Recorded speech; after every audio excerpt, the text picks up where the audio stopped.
नमस्कार, मैं Ravish Kumar. Supreme court ने केरला के पत्रकार सिद्दीक कप्पन को शर्तों के साथ जमानत देने का फैसला किया है। Chief justice U Lalit, justice S Ravindra Bhatt और जस्टिस पीएस नरसिम्हा की बेंच में आज कप्पन की जमानत को लेकर सुनवाई चल रही थी।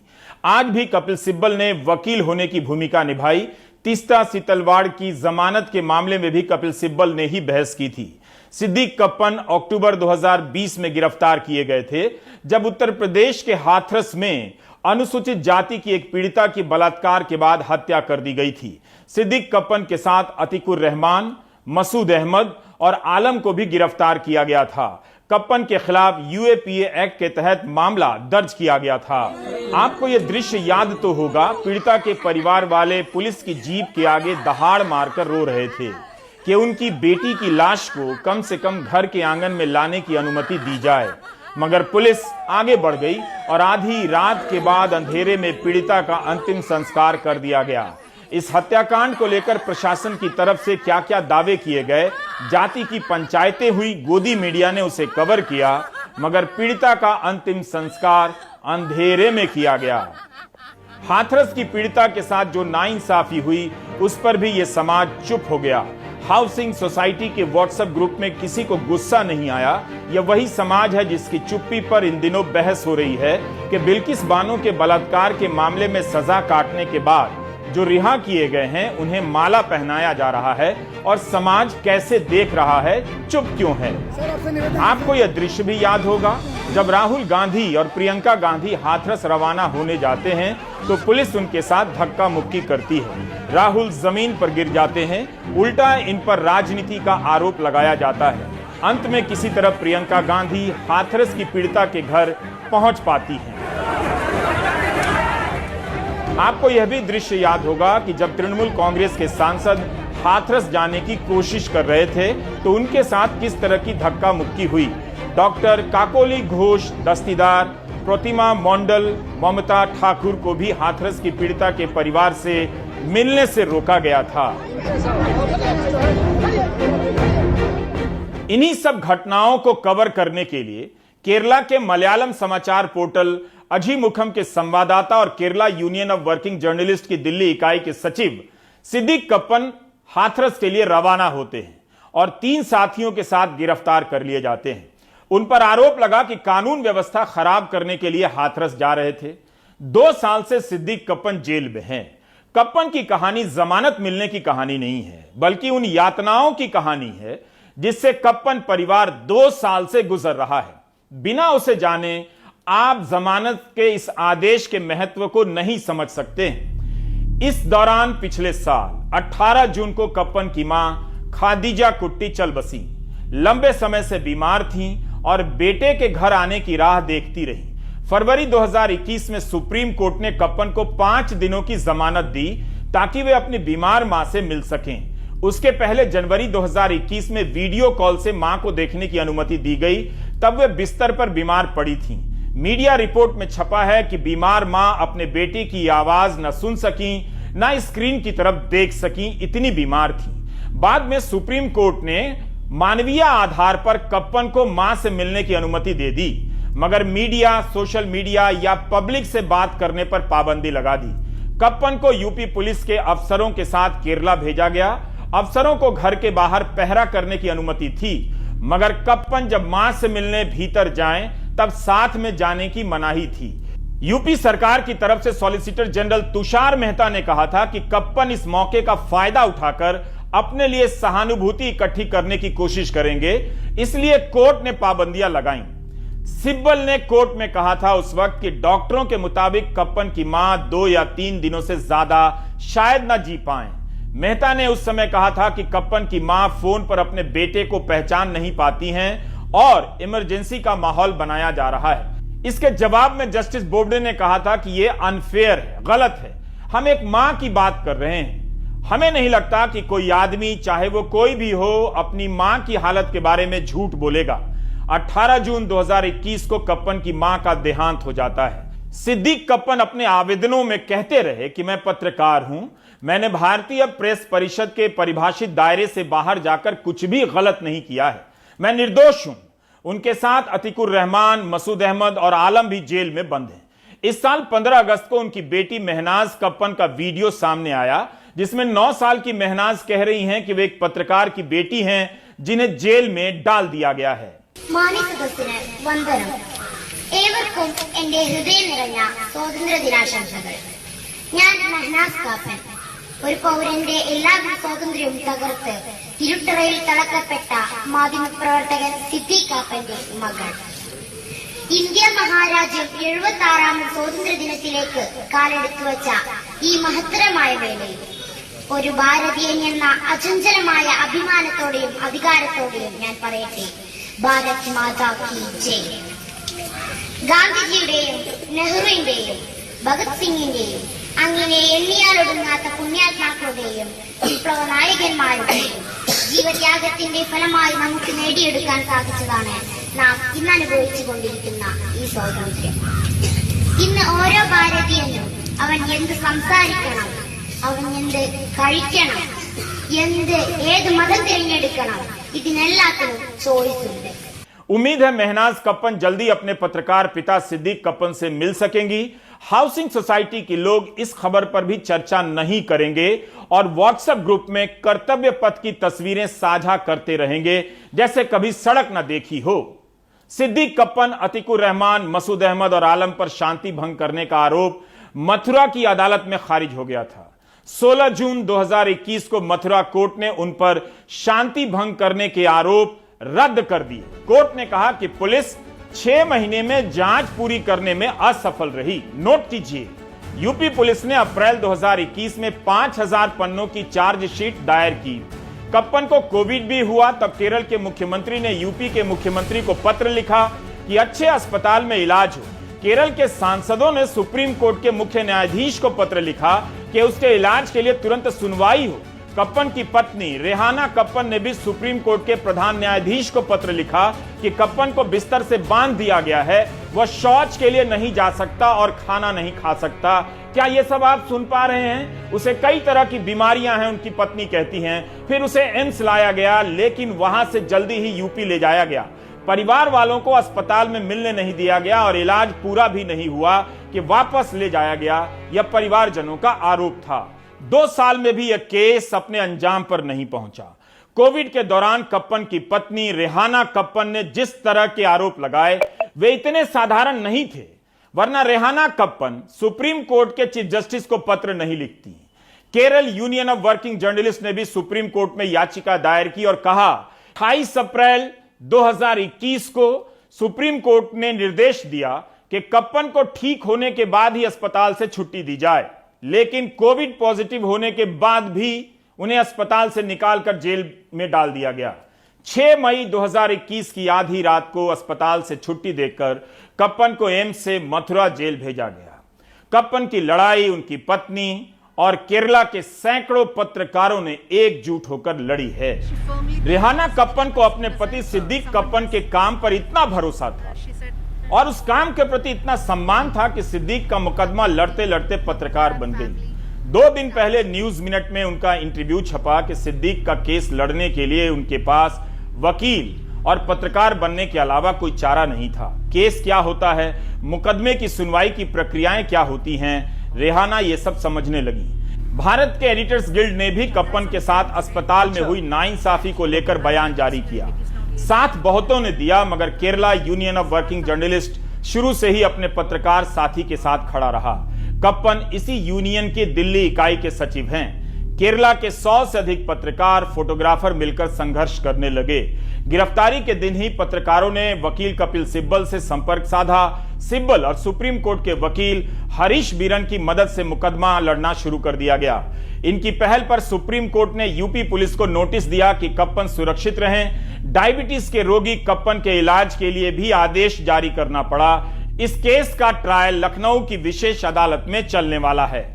पुलिस शुरू में वो भी उसका मदद था, वो रिलीज़ करने के लिए तैयार था। और हमने इधर हमारा 2-3 कोलीग्स वो मदुरै जाने के लिए एक टैक्सी भी बुक किया था, लेकिन अचानक वो पुलिस का स्टैंड में चेंज हो गया और उन्होंने हमको बता दिया कि वो अभी नहीं हो पाएगा, आप कोर्ट के थ्रू अप्रोच करना पड़ेगा। और हमने ये डिसाइड कर दिया कि पहले एक हेबियस फाइल कर देगा, सीधे कहाँ पे हो कैसे हो कोई जानकारी नहीं है, इसलिए हेबियस फाइल करेगा। ऐसा हमने हेबियस फाइल कर दिया। उस समय जस्टिस चीफ जस्टिस था, बोबडे था चीफ जस्टिस, और वो हेबियस देने के कारण कापिन को कोई प्रोटेक्शन मिला, क्योंकि हमारा फर्स्ट प्रेफरेंस ये था कि कापिन को लाइफ को प्रोटेक्ट करना है, क्योंकि यूपी में सारा कुछ इंसिडेंट्स हो गया है, इसलिए हमको थोड़ा വറി था क्या हो जाएगा। 2 വർഷമായിട്ട് പിന്നെ ഞാൻ നിയമപോരാട്ടത്തിലാണ്. എൻ്റെ കൂടെ ഒരുപാട് ആളുകളുണ്ടായിരുന്നു, മാധ്യമപ്രവർത്തകർ, KWJ യൂണിയൻ എല്ലാവരും ഉണ്ടായിരുന്നു. പിന്നെ ഈ 2 വർഷത്തിന് ശേഷം ജാമ്യം കിട്ടുന്നു, എനിക്ക് സന്തോഷമുണ്ട്, എല്ലാവരോടും നന്ദിയുണ്ട്. അതേപോലെ തന്നെ 2 വർഷം എന്ന് പറയുന്നത് ചെറിയൊരു കാര്യമല്ല. കാപ്പൻ ഒരുപാട് കഷ്ടപ്പെട്ടു. നിരപരാധിയായിട്ടുള്ളൊരു മനുഷ്യൻ, ഇതേപോലെ നിരപരാധിയായിട്ട് കിടക്കുന്ന മനുഷ്യർക്ക് UAPA ഇടുക എന്നൊക്കെ പറയുമ്പോൾ ഒരുപാട് അതിൻ്റെ ഉള്ളിൽ കഷ്ടപ്പാടുകളുണ്ട്, യാതനകളുണ്ട്, ഫാമിലിയുടെ ആയിട്ടും കാപ്പൻ്റെ.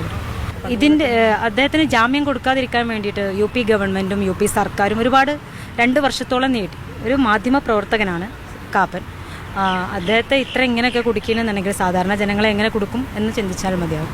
हम समझते हैं कि आज कप्पन बरी नहीं हुए हैं, सशर्त जमानत मिली है, लेकिन यह केस इतना साधारण नहीं है। इस तरह की गिरफ्तारियों को लेकर तमाम उदाहरण आपके सामने हैं कि कैसे फर्जी तरीके से, बिल्कुल फर्जी तरीके से NSA लगाकर डॉक्टर कफील खान को महीनों जेल में रखा गया। UAPA, NSA और देशद्रोह की धारा 124 से लगाकर आवाज उठाने वालों को यातनाएं दी गईं। आप कप्पन, कफील खान, अखिल गोगोई, दिशा रवि, इन सब मामलों को एक दूसरे से अलग नहीं कर सकते। अखिल गोगोई को 12 दिसंबर 2019 के दिन गिरफ्तार किया गया था। उन पर 2009 के एक मामले में NSA लगा दिया गया। 1.5 साल से अधिक समय तक जेल में रहने के बाद जून 2021 में अखिल गोगोई को NIA कोर्ट ने रिहा कर दिया।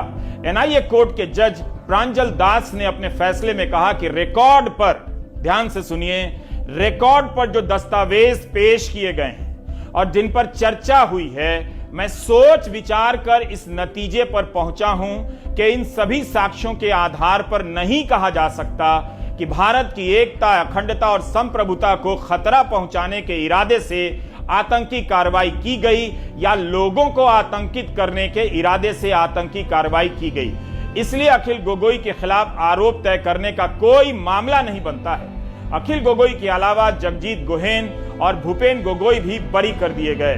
सब आपके सामने है। फर्जी आधार पर ऐसी धाराएं लगाई जाती हैं कि लोगों को 1-1 साल, 2-2 साल जेल में डालकर सड़ा दिया गया और इसकी जानकारी आप तक ना पहुंचे, चर्चा ना हो, इसके लिए 100 इंतजाम कर दिए गए गोदी मीडिया के जरिए। इसलिए सिद्दीक कप्पन की सशर्त जमानत के आदेश का मामला केवल एक केस के आदेश का मामला नहीं है, मगर यह भी कहना जरूरी है कि तमाम मामलों में जमानतें मिलती रहीं, लेकिन उन सब के बाद भी कप्पन के मामले में किसी को उम्मीद नहीं थी कि जमानत का दिन आएगा। कप्पन का अंधेरा किसी को दिखाई नहीं दे रहा था, क्योंकि हर दिन गोदी मीडिया के जरिए देश को शाम 7:30 बजे का ऐसा कृत्रिम उजाला दिखाया जाता रहा। यह कर्तव्य पथ है।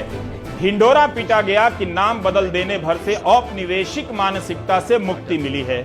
एक निम्न मध्यम वर्गीय देश शाम के वक्त भव्य सजावट करता है ताकि औपनिवेशिक मानसिकता से मुक्ति का सीधा प्रसारण हो सके, भाषण हो सके।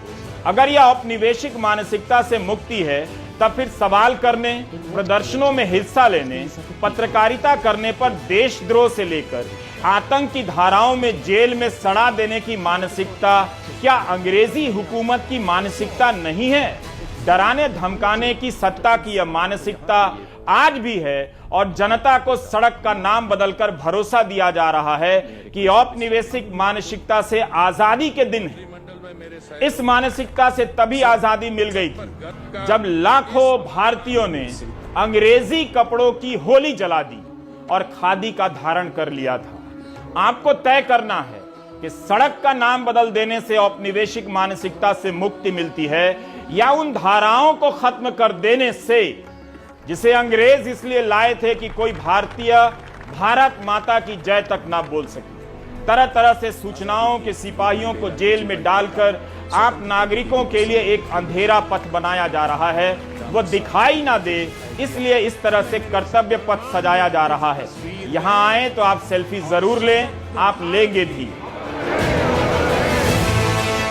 सिद्दीक कप्पन की जमानत की खबर बताती है कि सत्ता की औपनिवेशिक मानसिकता आज भी बरकरार है और आज भी पत्रकार से लेकर सामाजिक कार्यकर्ता इस मानसिकता के शिकार हो रहे हैं। वरना कर्तव्य पथ को आजादी का प्रतीक बताने से पहले देशद्रोह की धारा खत्म कर दी जाती। सरकार अगर इस मानसिकता से मुक्ति के प्रति ईमानदार होती तो फर्जी तरीके से एनएसए लगाने की बात पर अफसोस प्रकट करती, उन अफसरों के खिलाफ कार्रवाई होती, कभी नहीं की गई। इसी 4 अगस्त को जब हमने प्राइम टाइम में कप्पन के केस को कवर किया तब कोई उम्मीद नहीं नजर आई कि जमानत भी मिलेगी। अभी भी कप्पन के साथ गिरफ्तार हुए अतीकुर रहमान और बाकी साथियों की जमानत बाकी है। आज की सुनवाई में यूपी सरकार की तरफ से महेश जेठमलानी जमानत का विरोध कर रहे थे। अपने हलफनामे में यूपी सरकार ने कहा है कि कप्पन के चरमपंथी संगठन पॉपुलर फ्रंट ऑफ इंडिया के साथ घनिष्ठ संबंध हैं, जिसका एक राष्ट्र विरोधी एजेंडा है। सिद्दीक कप्पन देश में धार्मिक कलह और आतंक फैलाने की बड़ी साजिश का हिस्सा हैं। कप्पन सीएए, एनआरसी और बाबरी पर सुप्रीम कोर्ट के फैसले व हाथरस की घटना को लेकर धार्मिक उन्माद फैलाने की साजिश का बड़ा हिस्सा है। वो पीएफआई के वित्तीय शोधनकर्ता रऊफ शरीफ के साथ साजिश कर रहा था। 2010 में पीएफआई कैडर ने बेरहमी से न्यूमैन कॉलेज के क्रिश्चियन लेक्चरर टीजे थॉमस के हाथ काट दिए थे, यह आरोप लगा था। 2013 में जब पीएफआई समर्थित हथियार प्रशिक्षण आतंकवादी शिविर पर केरल पुलिस ने छापा मारा था, जिसकी एनआईए ने जांच शुरू की थी। 3 अगस्त को इलाहाबाद हाईकोर्ट की लखनऊ बेंच ने पत्रकार सिद्दीक कप्पन को राहत नहीं दी। तब कप्पन ने सुप्रीम कोर्ट में याचिका लगाई। कप्पन की तरफ से बहस करते हुए कपिल सिब्बल ने कहा कि सिर्फ 45,000 रुपए बैंक में जमा कराने के आरोप हैं। पीएफआई कोई प्रतिबंधित या आतंकी संगठन नहीं है। वो अक्टूबर 2020 से जेल में है। वो पत्रकार है और हाथरस की घटना के कवरेज के लिए जा रहा था। चीफ जस्टिस ने यूपी सरकार से पूछा कि क्या कप्पन के पास कोई विस्फोटक पदार्थ मिला, कोई ऐसी सामग्री मिली जिससे लगा हो कि वो साजिश रच रहा था। तब यूपी सरकार के वकील महेश जेठमलानी ने कहा कप्पन के पास से कोई विस्फोटक नहीं मिला, उसकी कार से कुछ लिटरेचर साहित्य मिला है। इस पर कपिल सिब्बल ने कहा कि साहित्य ये था कि हाथरस की पीड़िता को इंसाफ दिलाना है। चीफ जस्टिस ने कहा कि कप्पन 2 साल से जेल में है, लग रहा है कि अभी मामला आरोप तय करने के चरण में भी नहीं पहुंचा है। तब कोर्ट ने कहा कि हम कप्पन को जमानत दे देंगे, कुछ शर्तें लगाएंगे और शर्तें ये हैं कि कप्पन स्थानीय पुलिस के क्षेत्र में ही रहेंगे। तब सिब्बल ने कहा कि वो केरला के हैं, दिल्ली में काम करते हैं। चीफ जस्टिस ने कहा कि कप्पन दिल्ली में 6 महीने रहेंगे और बाद में केरला जा सकेंगे, पासपोर्ट सरेंडर कर देंगे और हर ट्रायल पर खुद या वकील के जरिए पेश होंगे। कप्पन को दिल्ली के जंगपुरा पुलिस स्टेशन के इलाके में रहना होगा, हर सोमवार को थाने में हाजिरी देनी होगी और 6 महीने के बाद केरला जा सकेंगे, लेकिन वहां भी हर सोमवार थाने में हाजिरी देंगे।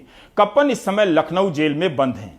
चीफ जस्टिस ने जब पूछा कि हर किसी को अभिव्यक्ति की स्वतंत्रता हासिल है, कप्पन दिखाने की कोशिश कर रहे हैं कि हाथरस की पीड़िता को इंसाफ मिलना चाहिए और उनकी आवाज उठाना चाहते हैं, क्या यह कानून की निगाह में अपराध है? द वायर ने लिखा है कि इस सवाल पर यूपी सरकार के पास कोई जवाब नहीं था। यूपी सरकार की सारी दलीलें बहुत कम समय में अदालत के सामने ध्वस्त हो गईं। पिछले 2-2.5 साल से ये ट्रेंड शुरू हुआ है जहां पे केंद्र सरकार के नीचे जो पुलिस काम करती है, जैसे दिल्ली पुलिस या उत्तर प्रदेश की पुलिस या अलग अलग प्रदेशों में जहां पे बीजेपी हुकूमत में है, उन्होंने ये सिलसिला शुरू किया पत्रकारों की गिरफ्तारी का। खासतौर पे ये कह के कि भाई आपकी फलाना स्टोरी जो है इससे या तो सेडिशन का मामला बनता है या टेरर का मामला बनता है या और भी 153, 505 के तहत एफआईआर जो है लॉन्च किए जाते हैं और ये पत्रकार की आवाज को दबाने का एक बहाना बन गया है। सिद्दीक कप्पन का केस सबसे जटिल था क्योंकि लगभग 2 साल तक जो है वो जेल में बंद रहे। लोअर कोर्ट ने उनकी ठीक से सुनवाई नहीं की, हाई कोर्ट ने उनको बेल नहीं दिया, और कश्मीर में भी 2-3 ऐसे पत्रकार हैं जो 5-6 महीने से ज्यादा यूएपीए और पीएसए के तहत वहां पे उनको बंद किया गया, फहद मीर फॉर एग्जांपल या सज्जाद गुल। तो आज ललित साहब ने न सिर्फ सिद्दीक कप्पान को बेल दिया, बल्कि जिस तरह से उन्होंने सवाल उठाए सरकार की के चार्जेस पे, एक तरह से सरकार की नीति पे, मुझे लगता है कि ये बहुत ही पत्रकारों को आश्वासन देने वाला एक कदम उन्होंने उठाया है।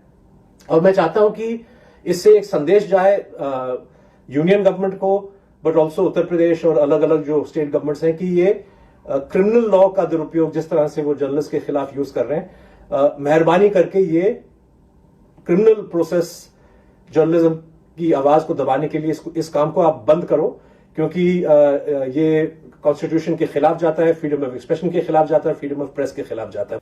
क्या इस तरह के केस बनाने वाले अफसरों के खिलाफ कभी कार्रवाई होगी? कभी कोई बात करेगा? क्या अदालत सजा देगी? या वो केस है जिसमें किसी को जमानत मिली है, तो ऐसे ही न जाने कितने केस में जमानत का इंतजार है, और न जाने कितने ऐसे लोग इस तरह से जेल में डाले जाने वाले हैं। 27 अगस्त की इंडियन एक्सप्रेस की एक खबर बताता हूं। एक पत्रकार ने खबर लिख दी कि गुजरात के मुख्यमंत्री भूपेंद्र पटेल हटाए जा सकते हैं, तो उन पर केस हो गया। पत्रकार अनिरुद्ध निकुम के खिलाफ राजकोट में एफआईआर हो गई। अनिरुद्ध असल काठियावाड़ी अखबार के लिए लिखते हैं। राजनीति की खबरों में ऐसी खबरें मामूली मानी जाती हैं कि कौन हटेगा कौन बनेगा, लेकिन इतने भर से एक पत्रकार के खिलाफ एफआईआर हो जाती है। अफवाह फैलाकर जनता को भयभीत करने के मामले की धारा लगा दी गई।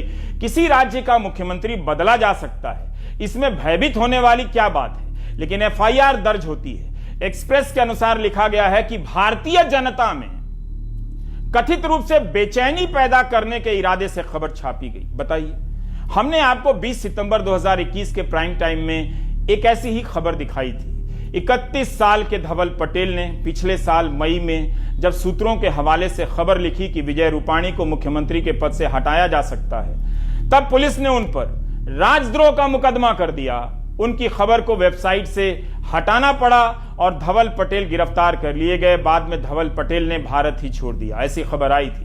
धवल पटेल की बात सही साबित हुई, रूपाणी हटा दिए गए। सिद्दीक कप्पन की जमानत की खबर राहत की खबर नहीं है, बल्कि उदास करने वाली है।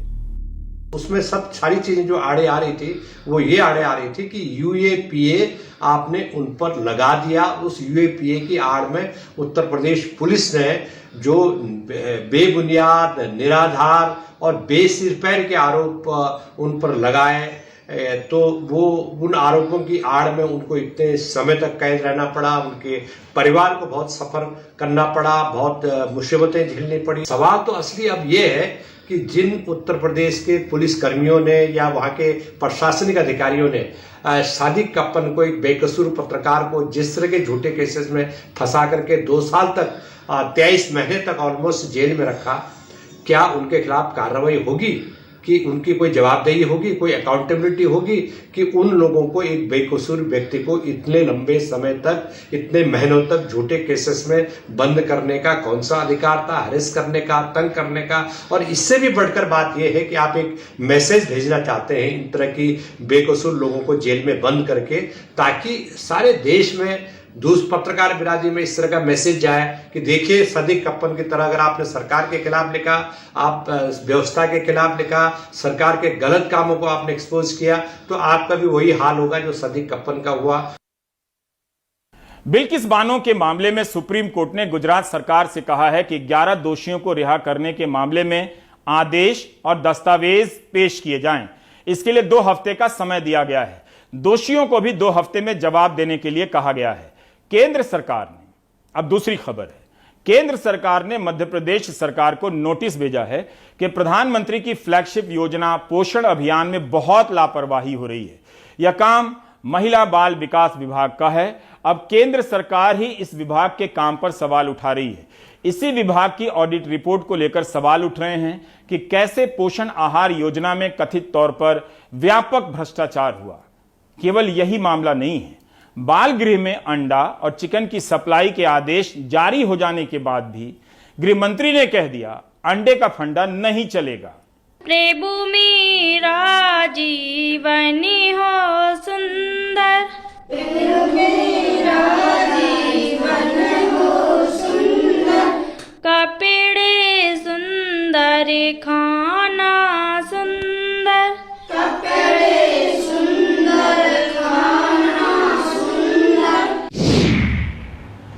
इसी खाने को पौष्टिक और सुंदर बनाने के लिए देश में एकीकृत बाल विकास योजना लागू हुई, लेकिन मध्य प्रदेश में इस योजना पर खुद महालेखा परीक्षक ने सवाल उठाए। काश सरकार रिपोर्ट पर ध्यान देती, लेकिन फिलहाल उसका ध्यान इसे ड्राफ्ट रिपोर्ट बताकर खारिज करने पर है। ड्राफ्ट रिपोर्ट है, एक प्रक्रिया है कि एजी यदि किसी भी मामले में जब जांच करता है और उसको यदि कुछ फाइंडिंग्स मिलती हैं तो वो विभाग को एक ड्राफ्ट रिपोर्ट भेजता है। ये फाइनल रिपोर्ट नहीं है। हालांकि यही खत बताता है कि 12 अगस्त को महिला बाल विकास के अतिरिक्त मुख्य सचिव को रिपोर्ट भेजी गई। आखिरी पैरे में साफ लिखा है कि 2 हफ्ते तक जवाब नहीं मिला तो माना जाएगा कोई जवाब नहीं है और इसे कैग 2020-21 की रिपोर्ट में भेज दिया जाएगा। आज तक सरकार ने जवाब नहीं भेजा है। हाँ, एनडीटीवी पर खबर चलने के बाद आनन फानन में आंगनबाड़ियों को तलब किया गया, उनसे 5 साल के रिकॉर्ड मांगे गए। हम लोगों की मीटिंग थी कल, तो इसमें हम लोगों को THR की जानकारी देना थी, तो पिछला रिकॉर्ड भी मांगा गया था हम लोगों से।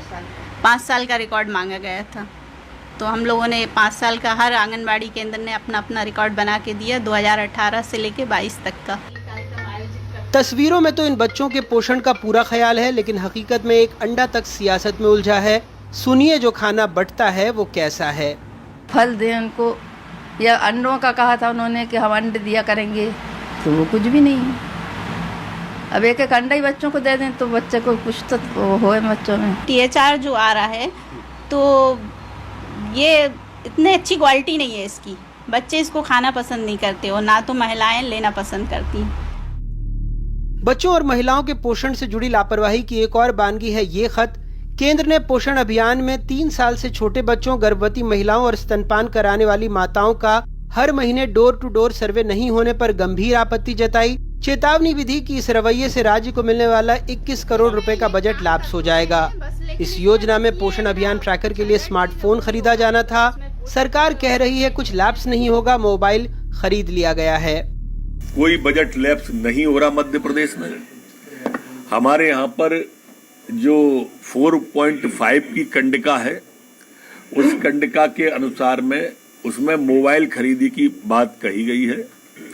उसमें भी मध्य प्रदेश के 54 जिलों में से सभी जिलों में मोबाइल खरीद लिए गए हैं। 13 जिले कुल बचे हैं। चलिए मोबाइल और पोषण ट्रैकर को लेकर मंत्री जी को एक रियलिटी चेक हम दिखाते हैं। एक नहीं 8 जिलों से, जहां मिले वहां भी इतनी घटिया क्वालिटी की जिससे काम संभव नहीं। मोबाइल नहीं मिला। आपके पूरे ब्लॉक में किसी को मिले या नहीं मिले? नहीं मिले। मुझे मोबाइल मिला था 2020 नवंबर में और अभी फ़िलहाल की स्थिति में मोबाइल बंद हो चुका है, तो अब हम अपना ये जो विभाग का काम है वो अपने पर्सनल मोबाइल से करते हैं। हमें 2017 में कार्बन कंपनी के मोबाइल दिए गए थे, जो कि अब किसी काम में नहीं आ रहा है, सब डिब्बे बने हुए। ये 27 साल हो गए। अच्छा, ये बताइए 27 साल में आपको कोई मोबाइल वगैरह शासन की ओर से मिला? नहीं, मोबाइल नहीं मिला। मोबाइल कार्यकर्ता दिए गए? नहीं, अभी आए नहीं, जब आएंगे तो वितरण हो जाएंगे।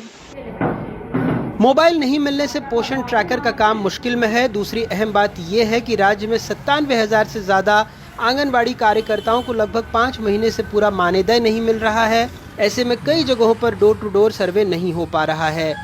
तनख्वाह तो 5 महीने से नहीं मिल रही, आधी तनख्वाह आ रही है। अधिकारियों को मान लो इतना पैसा मिलता है, राजनीति वालों को अच्छा पैसा मिलता है, तो उन लोगों के परिवार अच्छे से पालन पोषण हो जाते हैं। लेकिन यहाँ देखो मात्र 10,000 रुपए हैं और 10,000 में भी टुकड़ों में डलते हैं, तो फिर दिक्कतें तो आती हैं।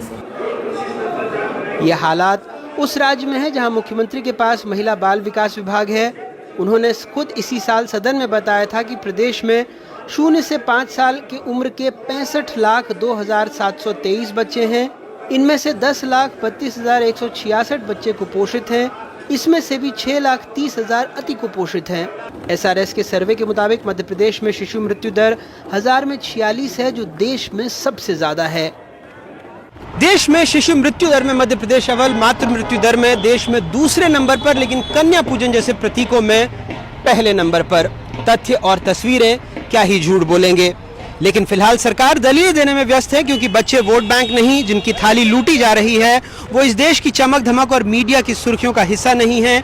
सियासी तौर पर एक दो बार मामला उठ भी जाए, अखबारों में आ भी जाए, उसके बाद उस पर स्याही पोत भी दी जाती है। आखिर गरीब मरता भी है तो परवाह किसे है।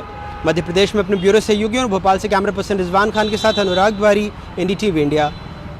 कभी कंटेनर को शाही बताकर, राजमहल बताकर, तो कभी राहुल गांधी की टी शर्ट के दाम बताकर बीजेपी कांग्रेस की भारत जोड़ो यात्रा की चर्चा कर रही है।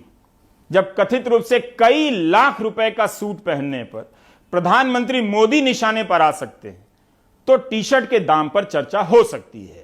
प्रधानमंत्री के सूट के धागे में उनका नाम लिखा था। यह सूट खास तौर से उनके लिए ही बनाया गया होगा। यह इसलिए बता रहा हूं ताकि आप अपने नाम के धागे वाला सूट खरीदने ना पहुंच जाएं। जब राहुल ने उनके सूट को लेकर सूट बूट की सरकार का नारा दिया, तब वो सूट नीलाम कर दिया गया। अब बारी राहुल की थी। टी शर्ट के दाम वायरल कराए जा रहे हैं। आज कांग्रेस पार्टी ने यात्रा में इस्तेमाल किए जा रहे कंटेनर के भीतर का हाल दिखाया, खंडन करने के लिए कि सोशल मीडिया में जिस तरह से इसे राजमहल बताया जा रहा है, ये केवल एक कंटेनर है, मामूली सुविधाएं हैं। कन्याकुमारी से कश्मीर तक की कांग्रेस की भारत जोड़ो यात्रा को सड़क पर निकले 2 दिन हो गए हैं। अब तक तकरीबन 45 किलोमीटर की दूरी तय की जा चुकी है। शुक्रवार को राहुल गांधी पहली बार मीडिया से मुखातिब हुए, लेकिन अध्यक्ष बनने के सवाल को वे एक बार फिर टाल गए। भारत जोड़ो यात्रा का नेतृत्व तो कर रहे हैं, लेकिन पार्टी का नेतृत्व संभालने की जिम्मेदारी से क्यों बच रहे हैं। जब इस भाव का सवाल राहुल गांधी से किया गया तो उन्होंने साफ तौर पे कहा कि वो इस यात्रा का नेतृत्व नहीं कर रहे, बल्कि इसमें हिस्सेदारी कर रहे हैं। जाहिर है नेतृत्व का सवाल एक बार फिर से जवाब के बिना ही रह गया। चुनाव की प्रक्रिया शुरू होने वाली है और देखना है कि राहुल गांधी नामांकन करते हैं या नहीं। इसके भी जवाब में उन्होंने जो कुछ कहा वो कुछ ऐसा था कि चित भी मेरी पट भी मेरी। कांग्रेस पार्टी के प्रेसिडेंट का चुनाव होने वाला है। जब वो चुनाव होगा उसमें क्लैरिटी आ जाएगी, उसमें क्लैरिटी आ जाएगी। जब क्लैरिटी आ जाएगी और अगर मैं खड़ा नहीं हुआ, आप मुझसे पूछ लेना क्यों नहीं खड़े हुए, मैं आपको जवाब दे दूंगा। इस बीच बीजेपी की तरफ से राहुल गांधी की टी शर्ट की कीमत से लेकर कंटेनर तक पर ताना मारा जा रहा है। कांग्रेस की भारत जोड़ो यात्रा 150 दिनों तक चलेगी और इस दौरान यात्रियों को ठहरने के लिए कांग्रेस ने 60 कंटेनरों की व्यवस्था की है। राहुल गांधी भी इनमें से एक कंटेनर में रात बिताते हैं। बीजेपी ने इन कंटेनरों को अय्याशी का अड्डा बता दिया। जवाब कांग्रेस की तरफ से भी आया। कांग्रेस ने बीजेपी को एलएसी पर चीन के बसाए गांवों की याद दिलाई। उन्हें लद्दाख में एलएसी पर चीन ने जो गांव बसा दिए, 10-10 गांव बसा दिए, वो नहीं दिखते। कांग्रेस पार्टी जो भारत जोड़ने के लिए निकली है,